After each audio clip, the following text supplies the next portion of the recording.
Hello everyone and welcome back to my channel. Today we are going to talk about the essential Taekwondo terminology. Today I would like to go through some of the most important Korean phrases and terminology that goes into the everyday Taekwondo class. Throughout the levels and different belts, you and every other student will be asked to memorize and recite different Korean phrases and words and stuff like that. So it's very important for you to know a little bit of Korean language. And as you move up and you get different colored belts and so on, during the exams, your instructor and the examiners are going to ask you about the meaning of the different Korean phrases, words, and they're just gonna ask you to say them and perform them. So we're gonna learn the most basic ones together. So there is a group of words that every student needs to know when they step into the dojang. The first group of words are going to be commands. These commands are given by your instructor when you enter the dojang, and he or she is going to tell these words in Korean and you have to behave accordingly. The very first word is chariot. Chariot means attention. So when you hear this command, you're just doing stuff and you hear chariot, then you have to pay attention. So you pay attention to your Taekwondo instructor and you're expected to stand up straight. So that's the chariot. Your feet together and your hands down. That's the chariot. And then one of the main purposes of this command is your instructor to see that you're literally giving attention and that you're ready for the next command. So chariot means attention. This command is also used at the beginning of every sparring match when the two opponents are present and they say chariot to them. That means I am present, I can do this. The next word is kyungye, which means to bow. So as you know, in Taekwondo there is a lot of bowing between students and masters, and it's just something that you have to do when you enter the dojang or when you leave the dojang as well. So kyungye means to bow. So in Taekwondo, students are expected to bow towards each other, the masters, the grandmasters, the national flag when you enter the dojang or when you leave the dojang. So bowing is very component of the whole Taekwondo. So kyungye means to bow. The next word is 준비. 준비 means ready. So when you hear your master saying chariot, many times the next word is going to be 준비, which means attention, ready. So different exercises have different get ready poses or postures. The default ready posture is the parallel ready stance. That's the default when your master says 준비, that's the pose that you have to get into. So the 준비, which means a ready command, could be given students in many different situations. Maybe when you're doing some kicking drills, then the instructor is going to say 준비. Then the students are expected to assume the fighting stance and wait for the further instruction, like to start. So this is just to get ready. This is also used before a sparring match.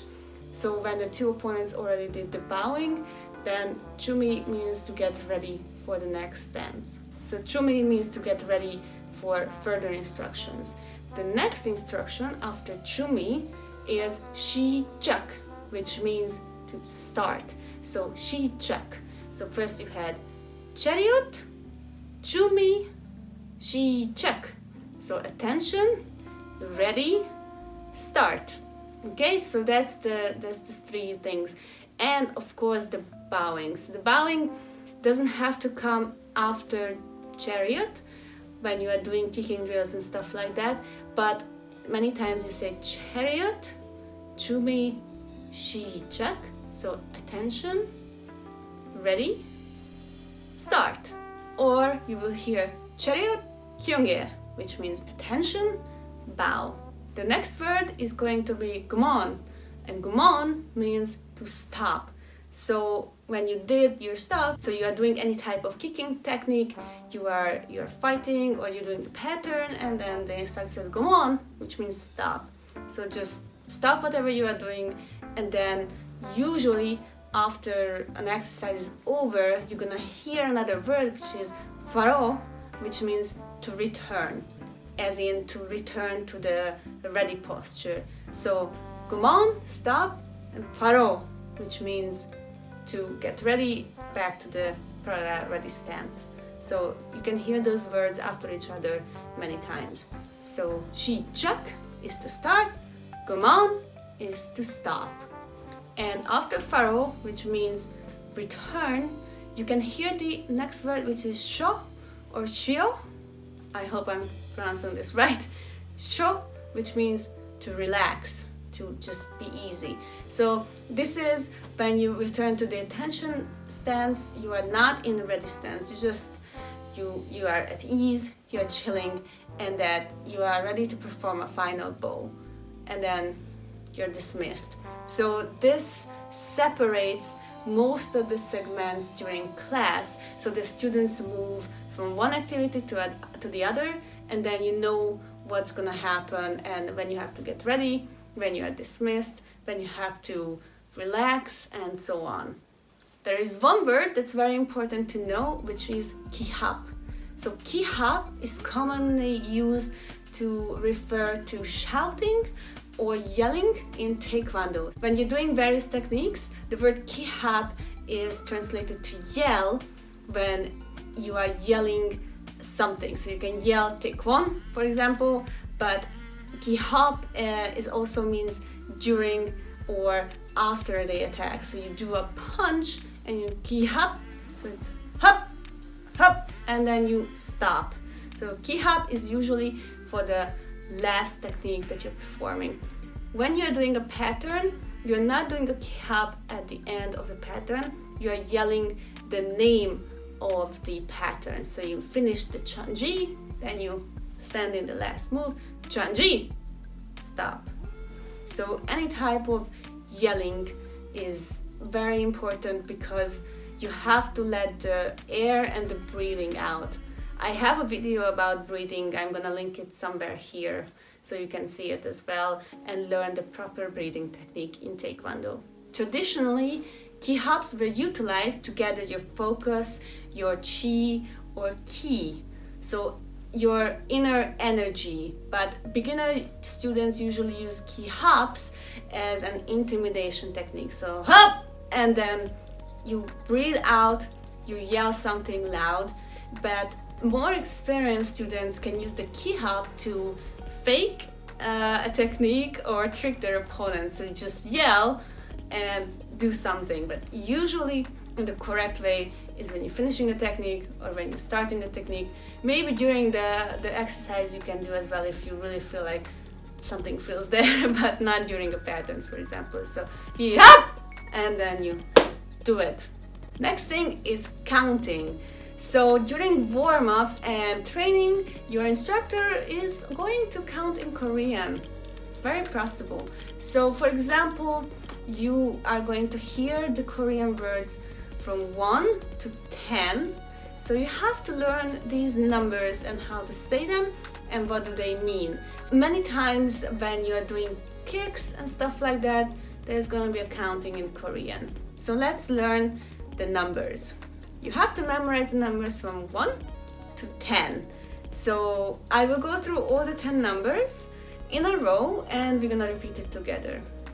하나, 둘, 셋, 넷, 다섯, 여섯, 일곱, 여덟, 아홉, 열. Again.